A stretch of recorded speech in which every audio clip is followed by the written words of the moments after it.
¿Sabías que el 60% de tu calefacción se escapa por las ventanas? Cambia a ventanas con certificación Passive House diseñadas para viviendas de consumo casi nulo. Renoven dispone de un centro exclusivo de fabricación de estas ventanas único en Navarra. Además, disponemos de instalaciones en toda la zona norte para ayudarte a ahorrar en calefacción. Renoven, ventanas para toda la vida.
Mikel Irujo Amezaga, director general de Acción Exterior del Gobierno de Navarra. Muy buenas noches.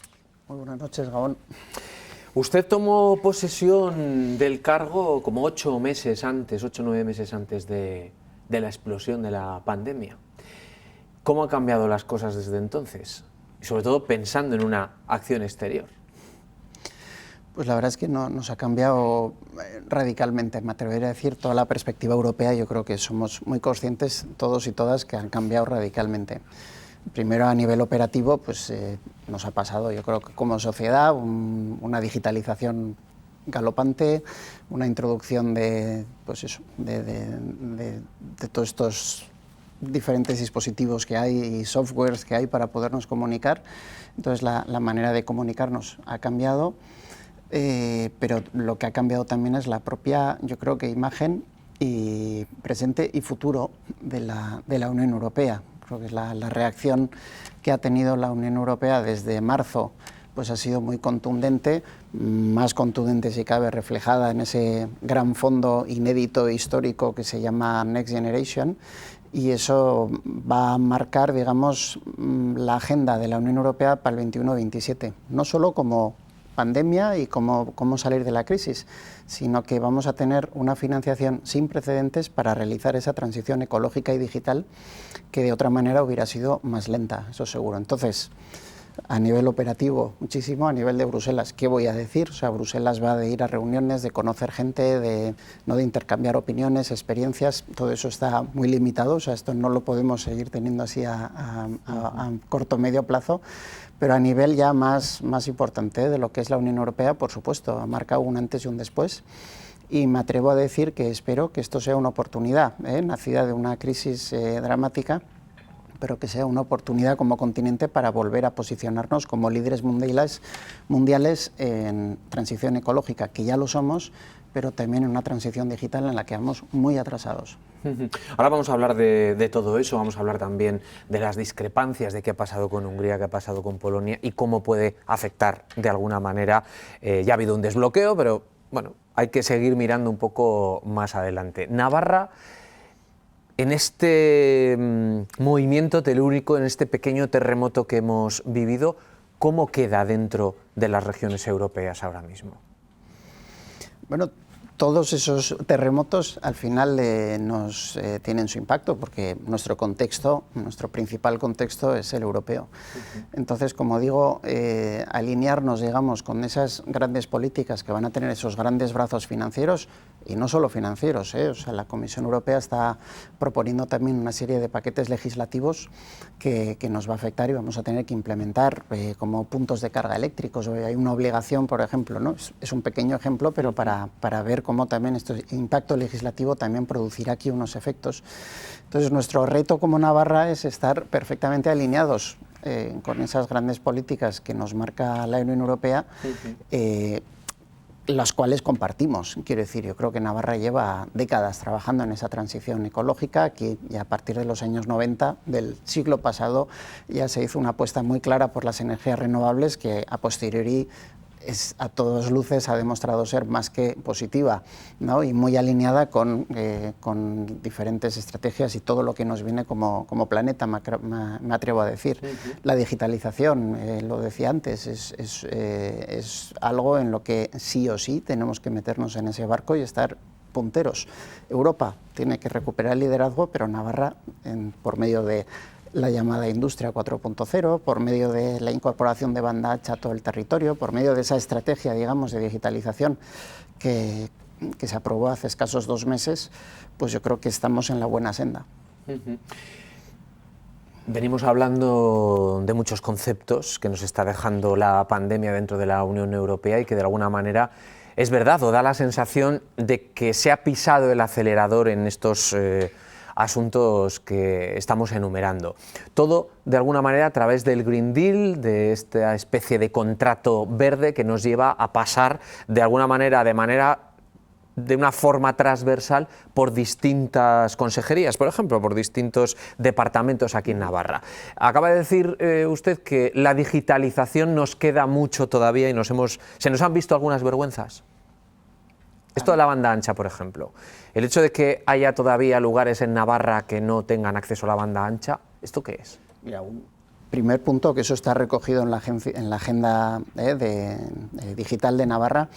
El acceso a banda ancha lo consideramos como un derecho fundamental, tanto como tener luz o agua o no, otro tipo de servicios, los cuales son indispensables. Entonces aquí, desde luego, más que vergüenza, yo me atrevo a decir que sí que estamos en ese periodo de transición. Estamos por encima de la media europea, si eso nos puede consolar en algo, que esto no quiere decir tampoco que nos consuele. Hay un marcador, digamos, de innovación en digitalización, cómo va cada quien, y ahí estamos posicionados pues a la altura de Dinamarca, vamos, para podernos hacer a la idea. Esto no quita que sí, obviamente, pero ya llevamos años, el primer plan de digitalización aprobado en la legislatura anterior ya preveía que antes del 2024 todos y cada uno de los municipios de Navarra tuvieran banda ancha. Hoy por hoy, ya lo recordó el consejero Cigodosa cuando presentó precisamente este plan, sí. El 84%, creo recordar, de la población de Navarra ya dispone también de banda ancha. Entonces, pero bueno, es un requisito claro porque, claro, la digitalización supone que cada vez más todos los dispositivos van a estar integrados e interconectados. Eso requiere un proceso de tal cantidad de datos que somos incapaces de asimilar. Entonces, con la infraestructura actual eso sería imposible. Sería imposible que con la infraestructura ordinaria, digamos, o la que ha quedado un poco envejecida, un coche pudiera ser autónomo. Para eso necesitamos una infraestructura que sea capaz de transportar todas estas terabytes, gigabytes y todo esto que se habla de datos, y para eso tenemos que estar preparados. Navarra lo va a estar plenamente al 100%, para el año 2024 estamos ya a un 85%, o sea que yo creo que en este sentido posicionados a nivel de infraestructura estamos, pues claro, la infraestructura solo es el primer paso de cómo digitalizar las pymes, la gran industria, qué tipo de competencias de formación, digamos, tienes que organizar para que poder atender a toda esa demanda. Digitalización incluye todo, no es solo movilidad autónoma, o sea, es cómo vamos a hacer la enseñanza del futuro, cómo se van a realizar los espectáculos culturales, audiovisuales en un futuro también. ¿Y cómo van a funcionar las granjas en algunas zonas, ¿no? Porque va unido a la robótica, va unida a todas esas jergas raras que nos empieza a venir de blockchain, del IoT, del Big Data, todo va unido. Para eso la infraestructura, desde luego, es obvia, que es necesaria. En aquella presentación de la que hablaba el propio consejero de Innovación y Transformación Digital, bueno, le vimos confiado en que Navarra de alguna manera fuera capaz de contar con esa capacidad necesaria. Él hablaba de liderar 3 líneas, ¿no?, de financiación previstas. Y hablaba del desarrollo, por ejemplo, de las baterías por un lado, ¿no? Estamos oyendo mucho últimamente hablar del coche eléctrico. No sabemos también Navarra qué oportunidades va a tener en el coche eléctrico, pero damos por sentado de que eso llegará de alguna manera, no solamente a fabricar coches eléctricos, sino lo necesario para que esos coches funcionen. Por ejemplo, el tema de las baterías. Pues el tema de las baterías, por ejemplo, es una comunicación que saca la Comisión Europea la semana pasada, en el cual ya está poniendo un límite temporal al 2035 para hacer un gran cambio. Yo creo que hay cierto tipo de combustión pues, que tiene los días contados y pasamos hacia una motricidad eléctrica. Y lo que vamos a pasar, el otro día estuve en un seminario organizado por el Centro Tecnológico Nitec y ahí nos mostraban que, por ejemplo, la movilidad del futuro ya no era un coche, era un teléfono móvil con 4 ruedas. O sea, era visualmente un poco hacia dónde vamos. El tema de baterías, por supuesto, porque esto implica que si los coches puramente eléctricos, que no representan ni el 1% del parque no europeo, pasan a ser el 5, 7, 10%, estamos hablando de millones de baterías a las cuales, por ejemplo, resulta prioritario darles una segunda vida. Hoy en día una batería puede durar entre 6 y 8 años, según el uso que le des. Es todo el componente más pesado que tiene actualmente un vehículo de estas características. Y sí que aquí, por ejemplo, sí que tenemos una estrategia y algún caso de muy buenas prácticas, alguna empresa que ha ganado algún premio destacado en el cual se le está dando un impulso, por ejemplo, para poder dar esa segunda vida a las baterías. Pero más importante que los ejemplos concretos es qué tipo de ecosistema vamos a generar alrededor. Y por eso de ahí yo creo que las palabras del consejero iban en este sentido, a generar este ecosistema. Y un ecosistema tiene que incluir la enseñanza y la formación, tiene que incluir la inversión en I+D y obviamente eso es lo que va a acompañar al posible florecimiento o fortalecimiento, en este caso, de diferentes empresas e industria. Y va a hacer más atractivo para una gran empresa el poder apostar por Navarra como eje de desarrollo de algún tipo de tecnología. ¿Y estaremos preparados también para que cambien de alguna manera los hábitos de consumo? Puede que ocurra como ha pasado con los pisos, ¿no? Que hace unos años, hace 15 años, todo el mundo quería tener un piso en propiedad y ahora cada vez la demanda va más por el alquiler. ¿Puede ocurrir lo mismo, por ejemplo, con la movilidad? Que en vez de comprar un coche, lo que se ofrezca es el alquiler y utilizarlo cuando se necesite. Por ahí van un poco muchos de los análisis, es decir, que ya incluso a nivel europeo pues, parece que la juventud pues, tiene menos prioridad a la hora de ser propietario de un vehículo, por ejemplo. Esos índices han bajado. Claro, aquí tenemos que ver el continente en su conjunto. No es lo mismo vivir en un barrio en París, en la periferia de París, que vivir en una zona rural donde el concepto de movilidad cambia completamente.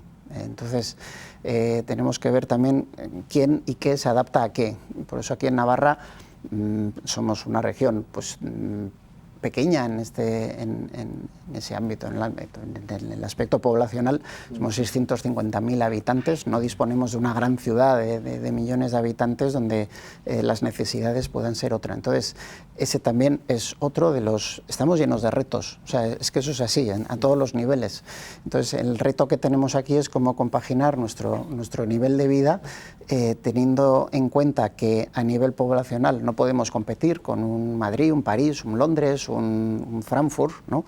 Con todo lo que ello implica, pero a la vez que tenemos grandes oportunidades como una región atractiva, con 4 ecosistemas, 5 me atrevo a decir, muy bien desarrollados, implementados, que podemos servir de zonas de testeo para diferentes medidas que se pueden hacer, que tenemos ya una tradición de cultura industrial, que esto es muy importante, en muchos sitios, esto me pasó, bueno, son diferentes historias que no vienen al uso, pero aquí estamos muy acostumbrados a ver unos molinos de viento encima de un monte, o polígonos industriales prácticamente en muchos sitios donde salgamos a nivel... Eso son cosas que aquí estamos acostumbrados, pero no es tampoco lo que existe. Entonces, a lo que voy es que sí que tenemos 4 o 5 ecosistemas muy bien implantados, llamado ecosistema formación, insisto, formación, investigación e industria. Tenemos una capacidad de innovación pues, que es mejorable, pero bueno, estamos en la media de la Unión Europea. Y lo que sí tenemos son datos a nivel industrial y de digamos, dinamismo en este sentido que van por encima de la Unión Europea. Hay otros indicadores que hay que mejorar, como el de competitividad, como el de, obviamente, el aspecto laboral, etcétera. O sea, que no todo es un camino de rosas. Por eso digo, retos tenemos muchos. Pero hay que pensar que estamos bien posicionados y diferenciar este mensaje, que lo digo yo ahora mismo como representante de gobierno, diferenciarlo de cómo somos como sociedad. Y lo digo esto también porque a veces solemos caer un poco en el autoflagelo.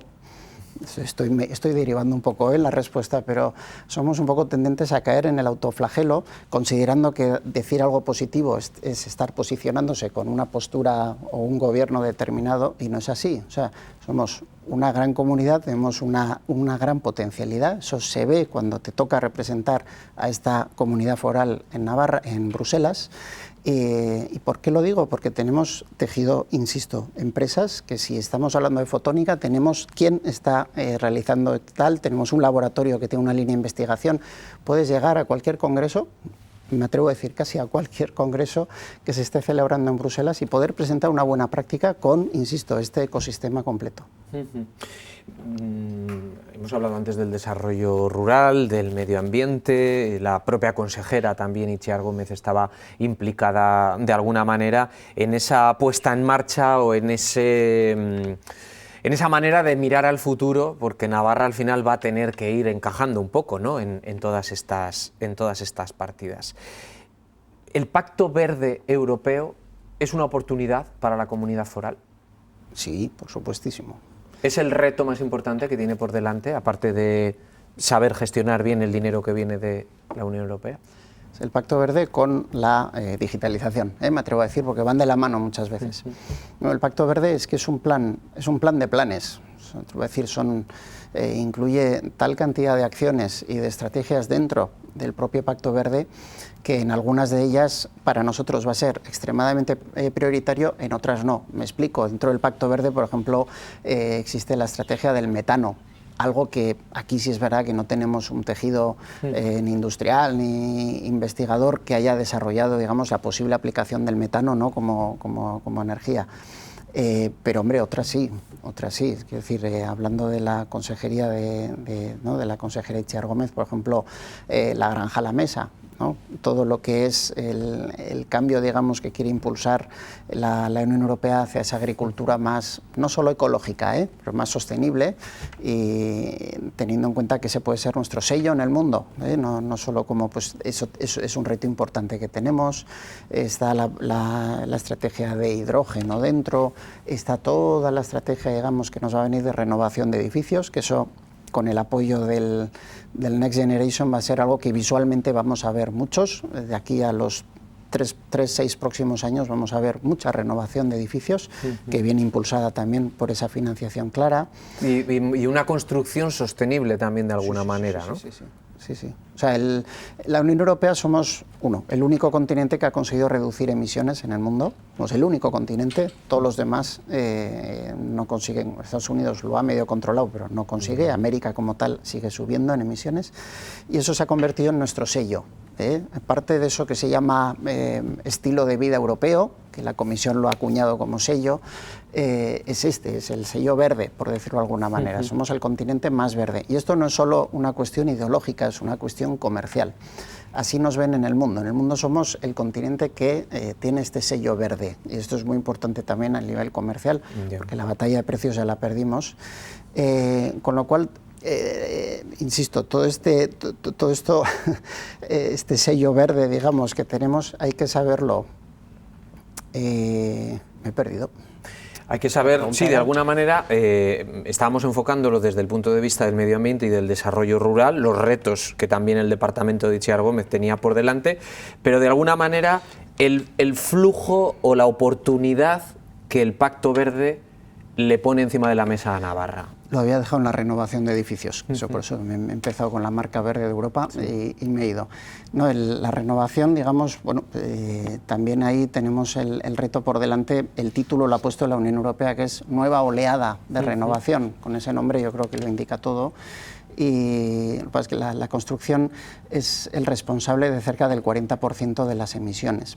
Y además de todo produce en la Unión Europea una dependencia energética enorme de países terceros que nos rodean, tanto en Asia como en África, etcétera, etcétera. Entonces, por ejemplo, esto de la renovación, sí, tenemos que ir hacia una vivienda sostenible de casi emisiones cero, que luego a su vez obviamente lo que hace es que el ahorro energético sea mucho mayor. Pero eso va también compaginado con la obligación de elaborar, de crear más puntos de carga para coches eléctricos que a la vez usen energía renovable, con lo cual ya estamos alargando el círculo y vemos cómo ese ecosistema del que vengo hablando desde el principio hay que completarlo. Entonces, lo que sí es cierto es que en estos años no va a ser posible mirar una política sin ver todo lo que tenemos alrededor. Todo se ha convertido en transversal y de ahí que el Pacto Verde sea un plan de planes, porque no podemos ver la política de movilidad solo mirando la movilidad, no podemos ver la política energética solo mirando la energía, ni la renovación de edificios, todo está interconectado. Y tenemos que ver todo eso en su conjunto. De ahí que insisto, y esta es el gran beneficio de las estrategias, de estrategia de especialización inteligente, que se ha trabajado mucho y muy bien en Navarra, es que eso te obliga a ordenar las cosas en tu casa, con esos ecosistemas que digo. Es muy importante tener ordenado. Hay que saber verlo, la formación, eso también. La innovación y la industria con apoyo, digamos, de políticas públicas, por supuesto. Pero esos sectores, esos ecosistemas, tienen sí o sí que estar muy bien coordinados e interconectados. ¿Va a poder desarrollar Navarra los planes que ha presentado para utilizar los fondos europeos de esta pandemia? Porque bueno, cada comunidad ha presentado sus proyectos, al final es el Gobierno de España el que está cortando de alguna manera el bacalao. ¿Navarra cree que va a poder sacar adelante? ¿Cuál es el proyecto de alguna manera estrella y que por oportunidad Navarra lo va a poder desarrollar sin complejos?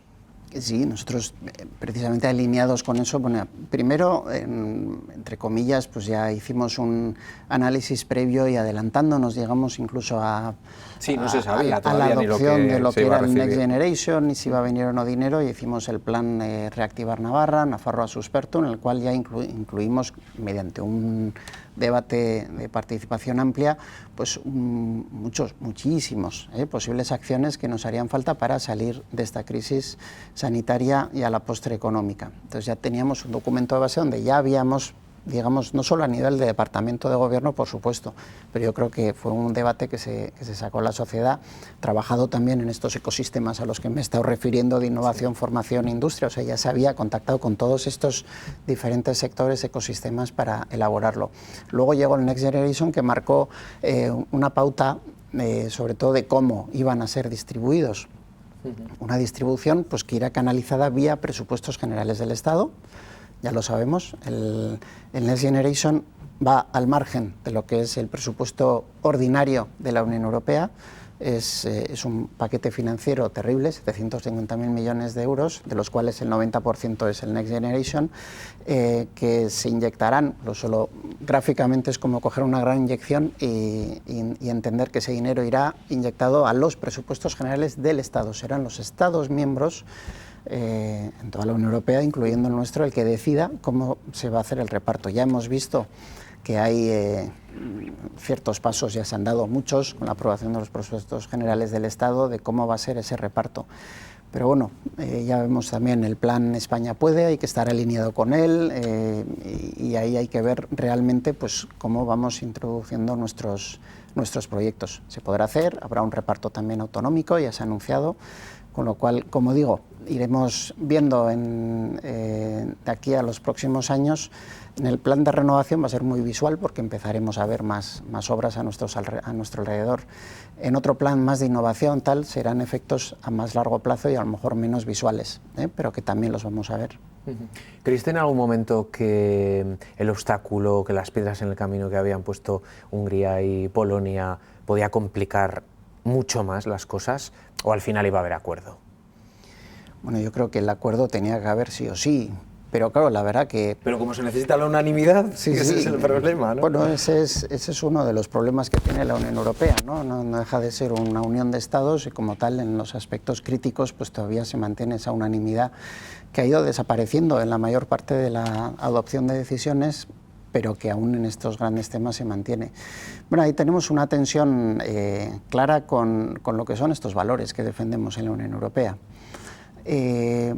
Es muy importante no solo ver el papel de Navarra en la Unión Europea, sino también intentar hacer ese ejercicio de lo que es la Unión Europea en el mundo. Y no llegamos al 6% de la población mundial, toda Europa. O sea, esto también es un dato yo creo que muy gráfico que merece la pena recordar.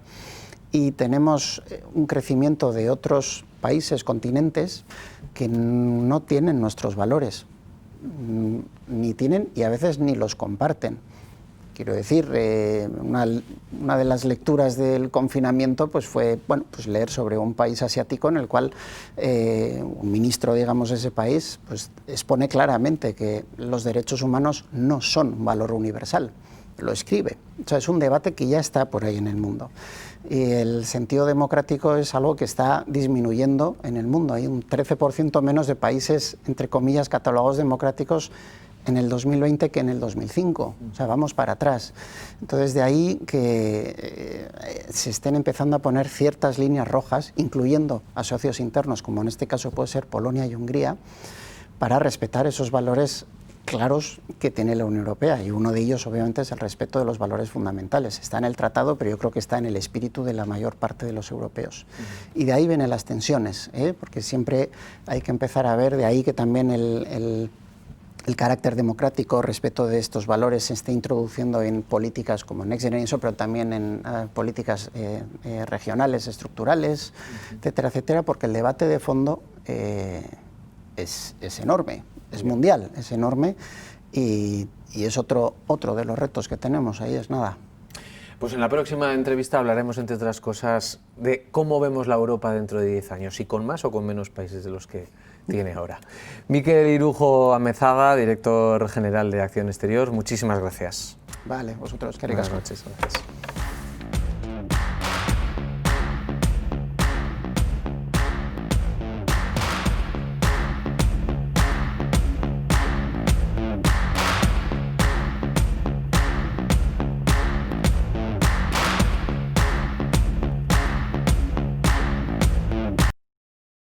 ¿Sabías que el 60% de tu calefacción se escapa por las ventanas? Cambia a ventanas con certificación Passive House diseñadas para viviendas de consumo casi nulo.